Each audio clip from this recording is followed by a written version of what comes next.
सभी को जय हिंद दोस्तों। आप सभी का हार्दिक स्वागत है जय हिंद रिएक्शंस पे।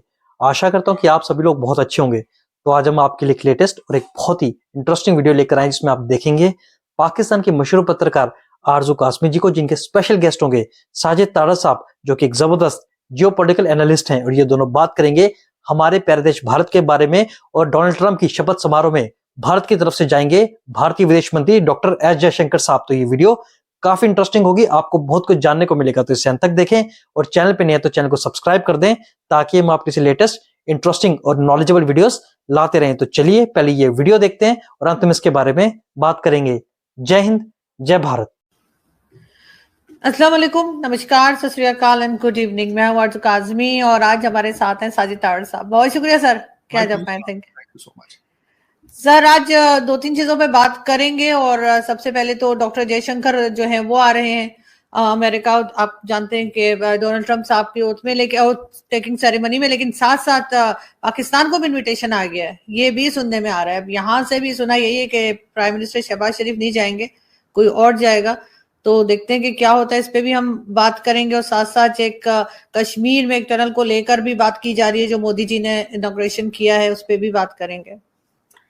देखिए, सबसे पहले तो आरजू मैं आपके देखने वालों को हैप्पी लोहड़ी कहना चाहूंगा। लोहड़ी एक इवेंट है जिसको जिस तरह अमेरिका के अंदर हम मनाते हैं हार्वेस्टिंग को चीजों की, इसी तरह happy Lohri to all of your viewers.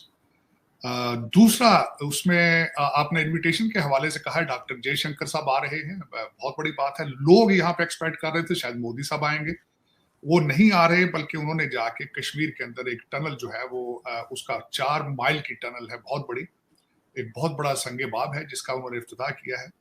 उसके बारे में भी बात करेंगे, लेकिन थोड़ा सा मैं आपके देखने वालों को डॉक्टर जयशंकर साहब के दौरे में कुछ बताना चाहूंगा जो मैंने उस पर रिसर्च की है कि 47th प्रेसिडेंट, ये 47th प्रेसिडेंट होंगे इनके इनाग्रेशन पे।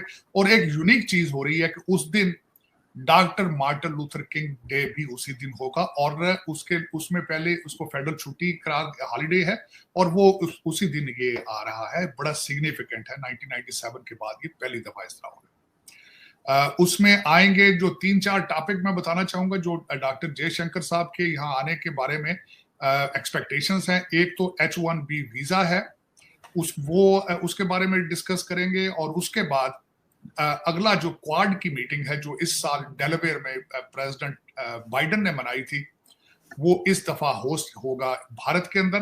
तो वो क्वाड की मीटिंग आने वाले, उसके बारे में डिस्कस करेंगे। तीसरा, जो इस वक्त डिग्निटरीज आ रहे हैं इस इनॉग्रेशन के ऊपर, उनसे भी इंटरेक्शन होगा डॉक्टर जयशंकर का। अपने जो उनके डिप्लोमेटिक रिलेशनशिप हैं वो मजीद बढ़ेंगे, उसमें मजीद बेहतरी आएगी।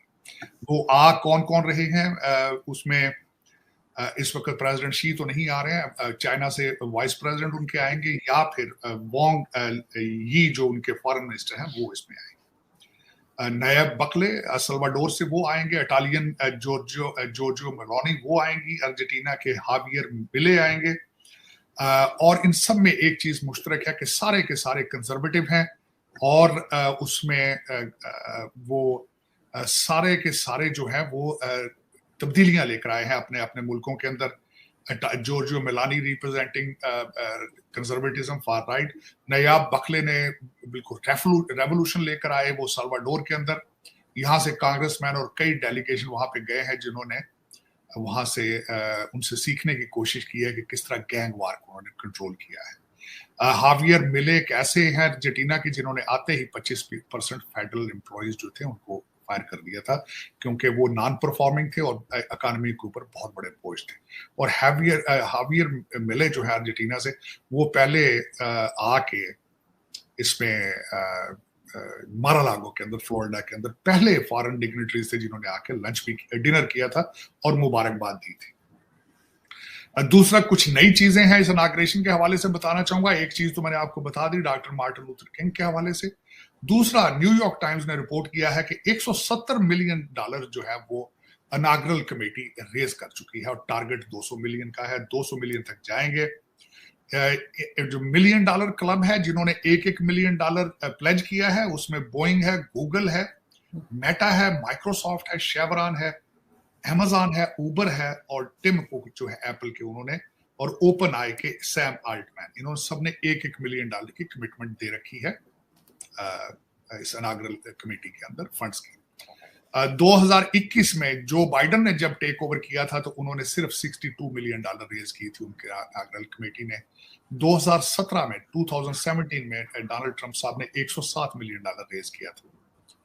वीआईपी टिकट सारे सोल्ड आउट हो चुके हैं। हर कांग्रेसमैन को 20-20 टिकट दिए हैं कि ताकि वो अपने कंस्टिट्यूएंट्स को दे के तो इनवाइट कर सकें, लेकिन वो सारी पीछे की होंगी टिकटें, उनमें सामने आने वाले नहीं होंगे। जो खास टिकट है $1 मिलियन या उससे ज्यादा, उनमें 19 जनवरी को एक कैंडल लाइट डिनर होगा जिसमें फर्स्ट लेडी होंगी, प्रेसिडेंट होंगे, और 20 तारीख को एक लंच होगा। उसमें जो लंच होता है वो इस तरह का इनाग्रेशन के फौरन बाद प्रेसिडेंट रोटंडा के अंदर आता है, जो आपने एक डोम देखा होगा जिसमें कांग्रेस का, और वहां पे आके वो अपना एक साइन करते हैं कि he is officially a president. Then वहीं पे एक लंच सर्व होता है जिसमें सुप्रीम कोर्ट के जजेस, कांग्रेसमैन और सेनेटर होते हैं, उसमें दूसरा कोई नहीं होता। लेकिन उसके बाद जो एक लंच दूसरा होता है जिसके अंदर $1 मिलियन के लोग आते हैं। फिर डोनाल्ड ट्रंप साहब, कोई भी सदर हो तो वो व्हाइट हाउस जाता है, ओवल ऑफिस में बैठ के वो अपने नए एग्जीक्यूटिव ऑर्डर साइन करता है। इस दफा जो डोनाल्ड ट्रंप साहब है 100 के करीब एग्जीक्यूटिव ऑर्डर जो है वो तैयार कर चुके हैं, जिसमें सरे फहरिस्त जो होगा वो लोगों को डिपोर्ट करना, और फिर उसके बाद जो आखिरी दिनों में जो बाइडन साहब ने उनके रास्ते में माइंस बिछाई थी, जिस तरह के 625 मिलियन एकड़ लैंड के ऊपर उन्होंने एग्जीक्यूटिव ऑर्डर दिया था कि यहाँ से ड्रिल नहीं किया जा सकता। वो ड्रिल करना बहुत जरूरी है डोनाल्ड ट्रंप साहब की एडमिनिस्ट्रेशन में, क्योंकि उनके पास वाहिद एक ही वो सिलसिला है जिससे वो ड्रिल करके अपनी इन्फ्लेशन को कंट्रोल कर पाएंगे। तो इस तरह के ऑर्डर जो हैं वो साइन करेंगे, जो कि डिफ्यूज करेंगे जो बाइडन के। अभी जब हम बात कर रहे हैं, जो बाइडन साहब इस वक्त स्टेट डिपार्टमेंट में अपना आखिरी फेयरवेल खिताब कर रहे हैं। खिताब करने के लिए उनके पास अभी तक जाती तौर पे मुझसे पूछें तो कुछ भी नहीं बताने को। अपनी भरपूर कोशिश कर रहे हैं कि वो गजा की जंग बंदी करके उसको अपनी लेगेसी का हिस्सा बना सके। इस वक्त दोहा और इजराइल के अंदर जो बाइडन के envoy to the Middle East वो भी वहां मौजूद हैं, और जो नए एनवाई टू प्रेसिडेंट हैं जिनको नया बनाया गया है डोनाल्ड ट्रंप साहब की तरफ से, वो भी बैक एंड फोर्थ इस वक्त सफर कर रहे हैं, और सुना है कि जंग बंदी जो है वो बिल्कुल करीब है या उसका ऐलान होने वाला है। दूसरा ये एक बात, तीसरा उसमें बात करना चाहूंगा इस वक्त जो भारत और पाकिस्तान के रिलेशनशिप, बल्कि ये कहना जरूरी नहीं होगा, इस वक्त टिट फॉर टैट चल रहा है। Pakistan is tilting towards Bangladesh, और उसके रिजल्ट में Bharat is going back to Afghanistan. Afghanistan के अंदर 3 बिलियन की इन्वेस्टमेंट थी भारत की। इस वक्त दोनों कंट्रीज, पाकिस्तान से तकरीबन 8 लाख के करीब रिफ्यूजीज को निकाल दिया गया है। ईरान से भी निकालने की धमकियां दी जा रही हैं, निकाले जा चुके हैं। भारत कमिटमेंट दे रहा है कि हम उसको रिहेबिलिटेट करने के लिए हाउसिंग बनाएंगे, सड़कें ठीक करेंगे और अपने रिलेशनशिप को बेहतर करेंगे। अफगानिस्तान के अंदर 2 ताकतें इस वक्त सीरियसली वहां पे चल रही हैं। चाइना का जोर है। चाइना वहां पे, एक तो उनके बॉर्डरिंग जो स्टेट है वहां पे जो दहशतगर्दी होती है, वहां से लोग दहशतगर्दी करके तो अफगानिस्तान चले जाते हैं, बिल्कुल उसी स्टाइल से जिस तरीके से पाकिस्तान से वो दहशतगर्दी करके टीटीपी वहां चली जाती है। दूसरा, मिनरल्स के हवाले से चाइना वहां जाना चाहता है, और इस वक्त जो कमिटमेंट है अफगानिस्तान ने भारत को दी है कि वो अपनी सॉइल को भारत के खिलाफ दहशतगर्दी में इस्तेमाल नहीं होने देंगे। ये इंटरेस्ट है वहां भारत का। दूसरा, एक सबसे बड़ी लेवरेज थी पाकिस्तान के पास, क्योंकि Afghanistan is a landlocked country, तो चीजें आती थी पहले कराची पोर्ट पर और वहां से अफगानिस्तान जाती थी। उसको काउंटर करने के लिए भारत ने चाबहार को डेवलप करना शुरू कर दिया है, और इस वक्त जो मुलाकातें तालिबान के साथ हो रही हैं भारत की, उसमें वो बताया जा रहा है कि हम वो आपका जो वैक्यूम है उसको फिल करेंगे। Pakistan is in a very unique situation. पहले वो हमेशा इस चीज को यूज करते थे, इस लेवरेज को।